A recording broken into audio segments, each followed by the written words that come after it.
se burlaban de él cuando empezó a construir una casa bajo tierra, como un animal en su madriguera. Pero, cuando el invierno de 1888 trajo una ventisca mortal y temperaturas por debajo de los 40 grados bajo cero, su refugio se convirtió en el único lugar donde se podía sobrevivir. El invierno parecía haber terminado demasiado pronto aquel año. A principios de marzo, el arroyo que descendía desde las colinas del norte comenzaba a liberarse del hielo, y en las orillas húmedas asomaban tímidos brotes verdes que desafiaban los últimos restos de nieve. El sol, todavía bajo pero ya más persistente, bañaba el valle con una luz engañosa que invitaba a bajar la guardia. Para los pocos tramperos dispersos en aquella región del norte de Wyoming, aquello significaba alivio. Habían resistido otro invierno, o eso creían. Daniel Hayes, de 17 años, se encontraba de pie junto a su padre, Marcus Hayes, en el umbral de su cabaña de troncos. Observaban en silencio las montañas mientras unas nubes densas y oscuras comenzaban a reunirse sobre las cumbres. No era una escena alarmante a primera vista. En aquellas tierras el clima cambiaba con frecuencia. Sin embargo, Marcus no miraba el cielo como un simple cazador que teme la lluvia. Lo miraba como el ingeniero que había sido, como un hombre acostumbrado a interpretar señales invisibles en el aire y en la tierra. La cabaña donde vivían era sencilla y típica de la frontera. Medía poco más de 4 metros por 5, construida con troncos de pino ensamblados en las esquinas. Entre las juntas, una mezcla de barro y musgo sellaba las rendijas, aplicada el verano anterior con esmero. El techo estaba hecho de vigas, ramas y una capa de tierra cubierta por césped. El suelo era de tierra apisonada. En condiciones normales, aquella construcción bastaba. En condiciones extremas, nadie había puesto a prueba su verdadera resistencia. Marcus había trabajado años atrás en minas de plata en Colorado. Allí, bajo toneladas de roca, había aprendido una lección que repetía con frecuencia a su hijo. La tierra conserva su temperatura. En los túneles, a varios metros bajo la superficie, el calor del verano y el frío del invierno apenas se sentían. La temperatura se mantenía estable, casi indiferente al caos del clima exterior. Daniel escuchaba aquellas historias con interés, pero siempre le parecían relatos lejanos, útiles tal vez para un ingeniero, no para un trampero que dependía de la madera y el fuego. Aquella tarde, el aire cambió de forma casi imperceptible. El viento, que hasta entonces soplaba suave desde el oeste, comenzó a girar hacia el norte. El cielo perdió su claridad y adquirió un tono gris amarillento que inquietaba más de lo que anunciaba. Las aves desaparecieron del valle. El silencio se volvió pesado. Marcus sintió la caída de la presión antes de que el frío se manifestara. Daniel lo notó en los oídos, como una presión leve que no sabía explicar. La tormenta golpeó 2 horas después del anochecer. La temperatura descendió con una rapidez brutal. El viento se lanzó contra las paredes de la cabaña con una fuerza que hacía vibrar los troncos. Marcus avivó el fuego en el hogar de piedra hasta convertirlo en una hoguera rugiente. Daniel selló las rendijas con trapos, cubrió la pequeña ventana con una piel gruesa y se puso cada prenda de lana que poseía. A pesar de todo, el frío comenzó a infiltrarse como un enemigo invisible. El problema no era el fuego. Las llamas ardían altas y constantes. El problema era la estructura misma. Las paredes de un solo tronco detenían el viento, pero no retenían el calor. El suelo de tierra transmitía el frío del subsuelo directamente hacia arriba. El techo apenas ofrecía aislamiento. A medianoche, Daniel podía ver su propio aliento condensarse en el aire de la cabaña. El cubo de agua, colocado a pocos pasos del hogar, comenzaba a formar una fina capa de hielo. Alimentaron el fuego sin descanso. Cada tronco que añadían era devorado con rapidez alarmante. El calor generado parecía escapar con la misma velocidad con que era producido. En las paredes interiores comenzó a formarse escarcha, líneas blancas que marcaban cada junta imperfecta. La piel que cubría la ventana se endureció como madera. El frío ascendía desde el suelo como una corriente constante. Marcus hablaba para mantenerse despierto. Recordaba los túneles de la mina, donde el aire se mantenía en torno a los 15 grados todo el año. Recordaba casas europeas construidas parcialmente bajo tierra, protegidas por capas de suelo que actuaban como aislamiento natural. Explicaba que el aire cambia de temperatura con rapidez, pero la tierra lo hace lentamente. Que a una profundidad de apenas 2 metros, el clima superficial pierde su dominio. Daniel escuchaba mientras añadía leña, notando que las palabras de su padre se volvían más lentas, más espaciadas. La primera noche fue una lucha constante contra el sueño y el agotamiento. Daniel se dormía sentado y despertaba sobresaltado cada vez que las llamas disminuían. Marcus se envolvía en mantas y pieles, pero su respiración se hacía cada vez más pesada. Al amanecer, la tormenta no había cedido. El viento seguía azotando la cabaña y el frío había penetrado en los huesos. Habían consumido la mitad de sus reservas de leña en una sola noche. El interior apenas superaba el punto de congelación. El hielo en las paredes se había engrosado. Cada vez que Daniel tocaba la puerta, sentía la madera tan fría como la piedra. Marcus se movía con la lentitud de quien atraviesa agua profunda. El fuego rugía, pero la cabaña no retenía el calor. Era como intentar calentar el aire abierto. Durante la segunda noche, el agotamiento se volvió peligroso. Marcus habló nuevamente de la tierra, de cómo bajo la superficie el frío no dominaba. Habló de la profundidad exacta en la que la temperatura se estabiliza. Habló de la tradición, de cómo los hombres construyen como siempre se ha hecho, aunque eso no siempre sea lo correcto. Daniel comprendió que aquellas palabras ya no eran simples recuerdos. Eran una advertencia.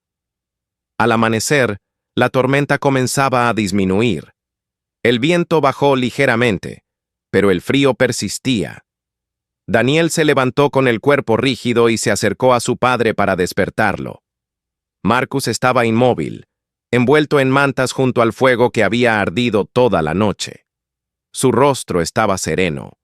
La lucha había terminado sin ruido. Daniel comprendió entonces que el fuego no había sido suficiente, que la cabaña, tal como estaba diseñada, había fallado en su propósito más básico. No había protegido. La tierra seguía congelada cuando decidió enterrarlo en la ladera que dominaba el arroyo. Cavó durante horas con pico y pala. La capa superior estaba endurecida como piedra. Sus manos se abrieron en heridas, pero no se detuvo. No pronunció oraciones. Su padre no era hombre de rituales. Cubrió el cuerpo con tierra, colocó piedras sobre la tumba y se sentó hasta que el sol desapareció tras las montañas. Los vecinos esperaban que abandonara el valle. Un muchacho de 17 años no tenía por qué quedarse solo en un territorio que mataba a hombres experimentados, pero Daniel no se marchó. Durante los días siguientes, recorrió la cabaña con mirada distinta. Observó las paredes, las juntas, el techo. Analizó cada elemento como si examinara una máquina defectuosa. Comprendió que la tragedia no había sido obra exclusiva del clima. La construcción misma había sido insuficiente. La cabaña se enfrentaba al entorno en lugar de integrarse a él. Estaba expuesta al viento por todos sus lados. Su aislamiento era mínimo. El suelo transmitía el frío directamente al interior. El fuego luchaba contra una pérdida constante de energía. Sentado en la ladera, junto a la tumba reciente, recordó las historias de las minas. Recordó la estabilidad térmica bajo tierra. Recordó que la solución no era más fuego, sino menos pérdida de calor. Allí, mientras el valle se recuperaba lentamente de la tormenta, tomó una decisión que transformaría no solo su vida, sino la forma en que otros sobrevivirían en aquellas montañas. No volvería a construir un refugio que desafiara al invierno. Construiría uno que utilizara la tierra como aliada.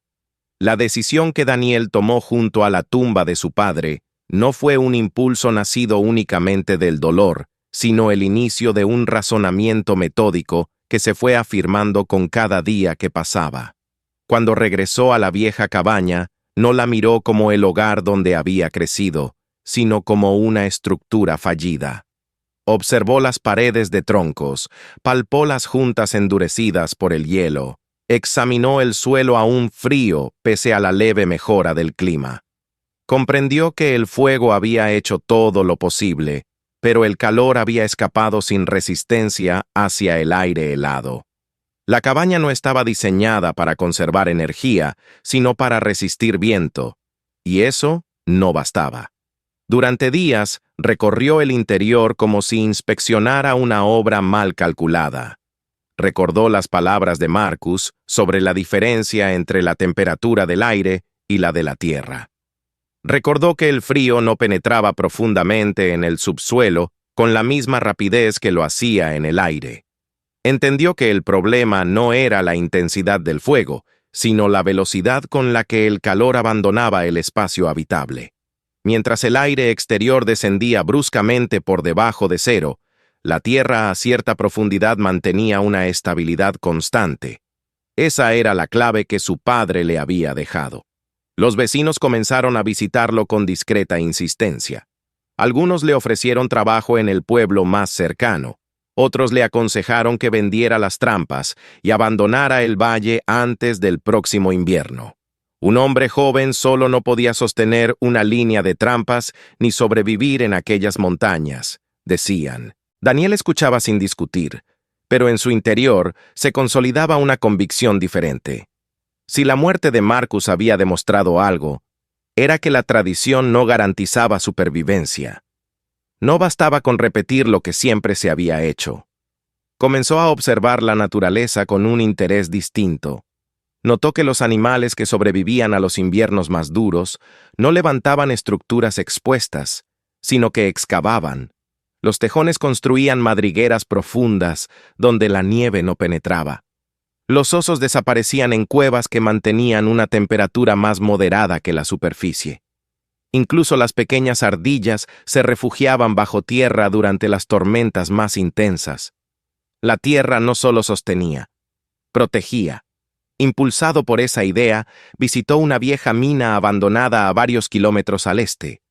La entrada estaba parcialmente cubierta por derrumbes, pero aún permitía el acceso. Al penetrar en el túnel con una antorcha improvisada, sintió de inmediato el cambio. El aire frío de la mañana desapareció tras unos pocos metros. A 20 metros de profundidad, la sensación térmica era estable. No era calor, pero tampoco era el frío punzante del exterior. Apoyó la mano en la pared de roca y comprendió que aquella estabilidad era real, medible, constante. Allí no había fuego alguno, y sin embargo el interior no se congelaba. Regresó al valle convencido de que la solución estaba clara. Si la tierra ofrecía aislamiento natural, debía construir dentro de ella, no encima. El siguiente paso era elegir el lugar adecuado. Caminó durante 3 días por los alrededores de la antigua cabaña, estudiando pendientes, flujos de agua y composición del suelo. Eligió finalmente una loma suave a cierta distancia del arroyo. El terreno tenía una ligera inclinación que permitiría el drenaje natural del agua y ofrecía suficiente altura para evitar inundaciones primaverales. La tierra era pedregosa pero firme, mejor que la arcilla compacta que retendría humedad. Marcó el perímetro con estacas y comenzó a cavar. Los primeros días fueron agotadores. El suelo superficial aún conservaba dureza invernal y cada golpe de pico arrancaba fragmentos compactos. Sus manos, apenas curadas de la excavación de la tumba, volvieron a abrirse. Trabajaba desde el amanecer hasta que la luz desaparecía tras las montañas. La tarea parecía interminable. La excavación debía alcanzar suficiente profundidad para beneficiarse de la estabilidad térmica del subsuelo, pero no tanto como para comprometer la seguridad estructural. A medida que el hoyo crecía, comenzaron los comentarios. Algunos hombres se detenían a observarlo en silencio. Otros reían abiertamente. Lo llamaban topo. Decían que construía su propia sepultura. Nadie en aquella región vivía bajo tierra. Las cabañas eran símbolos de presencia y firmeza, estructuras visibles que afirmaban dominio sobre el paisaje. Excavar parecía un gesto de rendición. Daniel no respondía. Continuaba trabajando. Pronto descubrió un problema que confirmaba la necesidad de precisión. Tras una lluvia temprana de primavera, el agua comenzó a acumularse en el fondo de la excavación. Comprendió que si no resolvía el drenaje, su futura vivienda se convertiría en un estanque. Entonces aplicó otra de las lecciones que Marcus le había enseñado. Cavó una zanja en la parte superior de la pendiente, creando un canal que desviara el agua antes de que alcanzara el interior. En el fondo del hueco, colocó una capa gruesa de piedras, seguida de grava y arena, formando un sistema de drenaje que permitiría que cualquier filtración se disipara sin estancarse. El trabajo físico se prolongó durante semanas. Cada metro cúbico de tierra debía retirarse manualmente. Las piedras extraídas se apilaban para uso posterior. El sol de finales de primavera endureció su piel y fortaleció sus brazos. Lo que había comenzado como un acto de duelo se transformó en una labor metódica. La excavación final alcanzó una profundidad uniforme suficiente para aprovechar la estabilidad térmica y permitir la construcción de muros sólidos. La siguiente fase fue levantar paredes de piedra. Daniel seleccionó cuidadosamente cada bloque. Evitó las rocas blandas que se desmoronaban bajo presión y eligió piezas angulares que encajaran con firmeza. Preparó un mortero mezclando arcilla del arroyo con arena y fibras vegetales que reforzaran la cohesión. Probó distintas proporciones, hasta lograr una consistencia resistente, pero flexible, capaz de soportar pequeños movimientos sin agrietarse. Las paredes se alzaron lentamente, apoyadas directamente contra la tierra en 3 de sus lados. Esa masa de suelo actuaría como aislamiento natural. Cada piedra era colocada con paciencia, ajustada hasta encajar sin espacios que permitieran corrientes de aire. La construcción avanzaba despacio, pero con una solidez que superaba la de cualquier cabaña de troncos del valle. El desafío mayor llegó con el techo. Daniel calculó el peso que soportaría al cubrirlo con tierra y césped. No bastaba con una estructura ligera. Seleccionó troncos rectos y gruesos, capaces de sostener varias toneladas. Los instaló con una separación mínima, asegurándolos firmemente sobre las paredes de piedra. Sobre ellos colocó tablas bien ajustadas, luego capas de corteza impermeable, una mezcla de resina y grasa que actuaba como sellante, y finalmente una gruesa capa de tierra compactada. Encima colocó placas de césped que con el tiempo echarían raíces y estabilizarían el conjunto. Diseñó la entrada con un giro que impedía que el viento penetrara directamente al interior. El hogar fue construido más pequeño que el de la antigua cabaña, pero mejor orientado para reflejar el calor hacia el espacio habitable. Incorporó un sistema sencillo de ventilación que permitía la entrada controlada de aire fresco sin generar corrientes.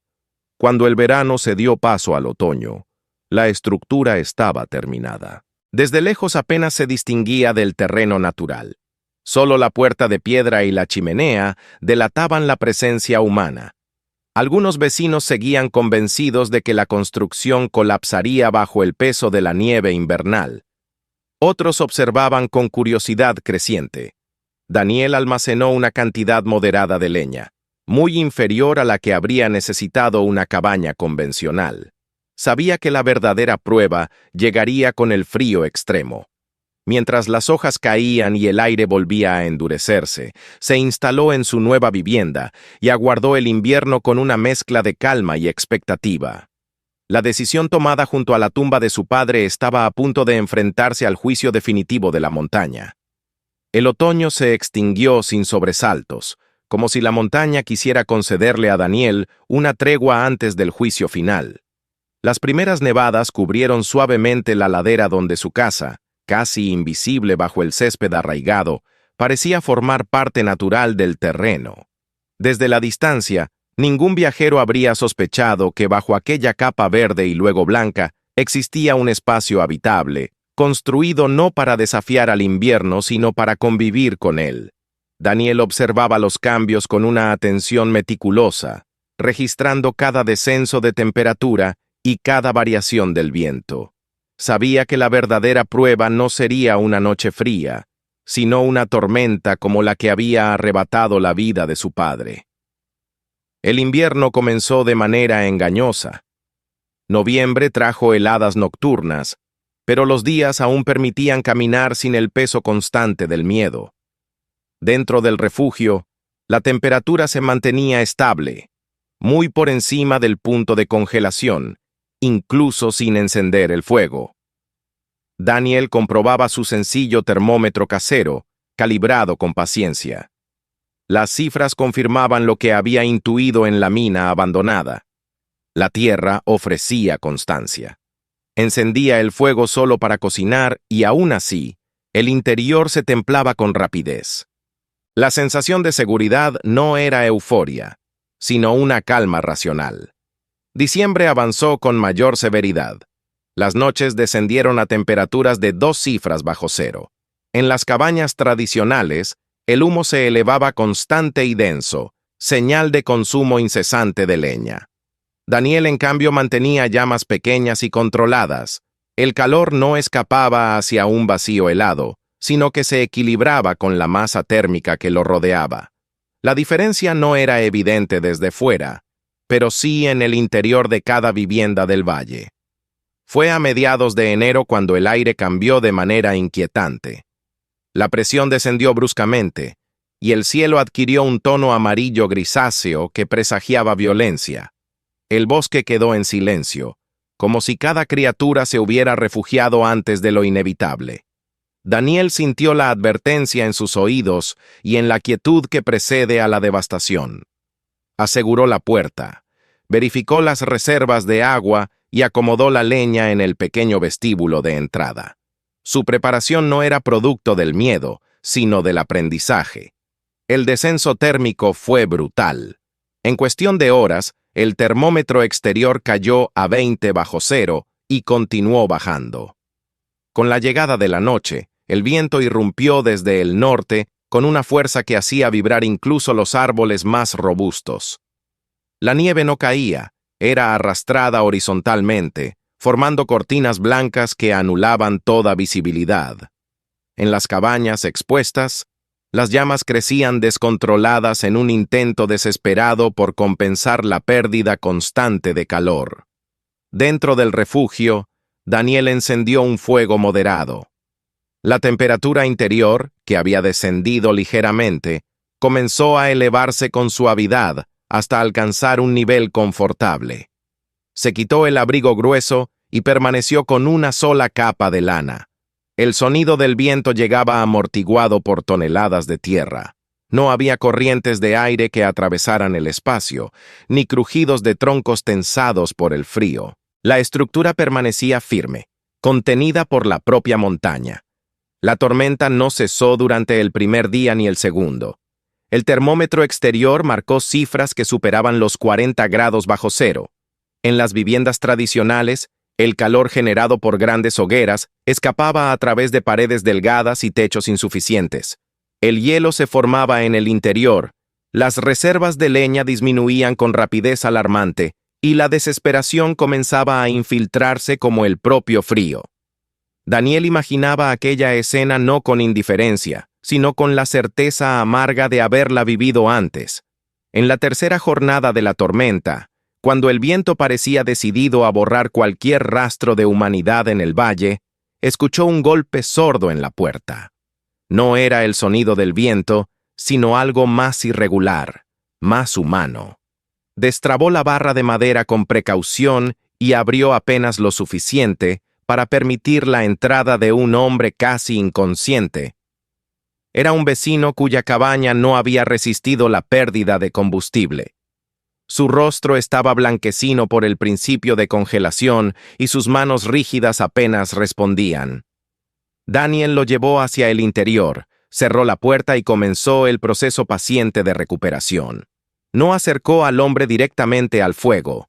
Sabía que el calor abrupto podía causar más daño que beneficio. Lo envolvió en mantas, colocó piedras templadas junto a su torso y administró pequeños sorbos de caldo tibio. La temperatura interior se mantuvo estable, suficiente para que el cuerpo debilitado comenzara a recuperar funciones sin sufrir un choque térmico. Horas después, otro golpe resonó en la entrada.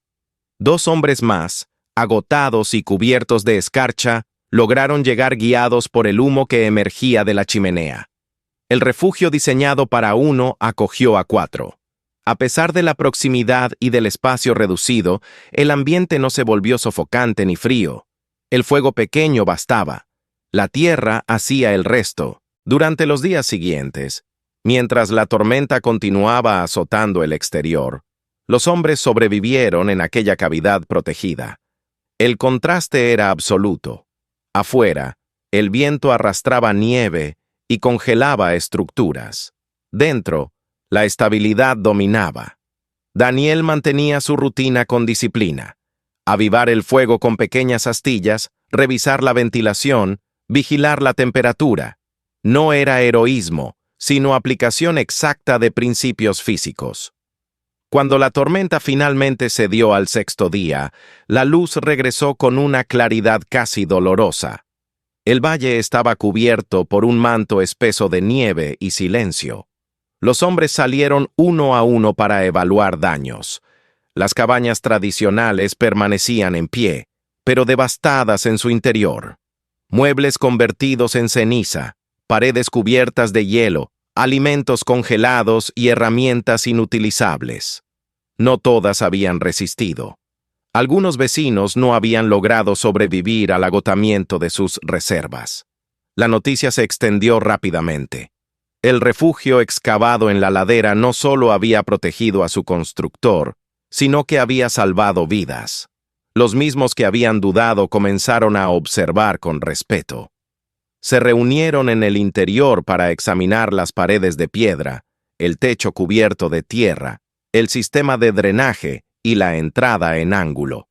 Daniel explicó con serenidad cada decisión tomada, cada cálculo, cada recuerdo de las enseñanzas de Marcus aplicado a la realidad de la montaña.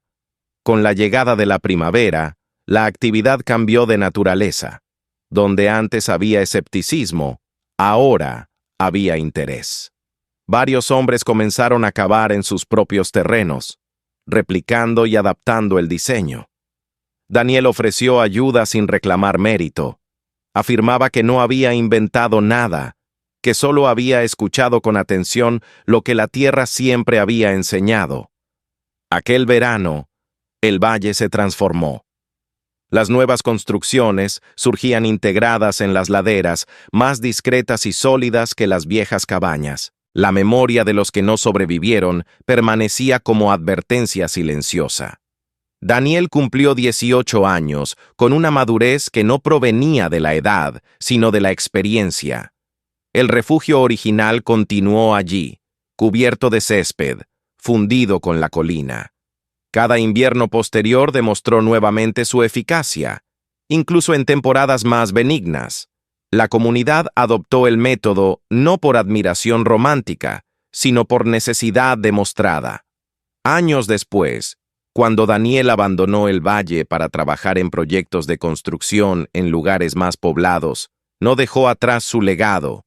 Lo llevaba consigo en la convicción de que la naturaleza no debía ser desafiada con arrogancia, sino comprendida con humildad. El recuerdo de Marcus permanecía en cada pared enterrada, en cada techo cubierto de tierra, en cada invierno que ya no cobraba vidas con la misma facilidad. La tragedia que comenzó junto a un fuego insuficiente terminó convirtiéndose en una lección que salvó a otros. Bajo la nieve, bajo la hierba, bajo la tierra firme de la montaña, el conocimiento se volvió más fuerte que el frío. Y cada vez que el viento regresaba desde el norte con su amenaza helada, los hombres sabían que la respuesta no estaba en alimentar llamas desmedidas, sino en confiar en la estabilidad silenciosa del suelo que pisaban. Suscríbete ahora y activa la campana. Comparte este video con alguien que ame las historias de valentía y resiliencia, y déjanos en los comentarios desde qué ciudad nos estás viendo. Tu apoyo nos permite seguir trayendo historias que te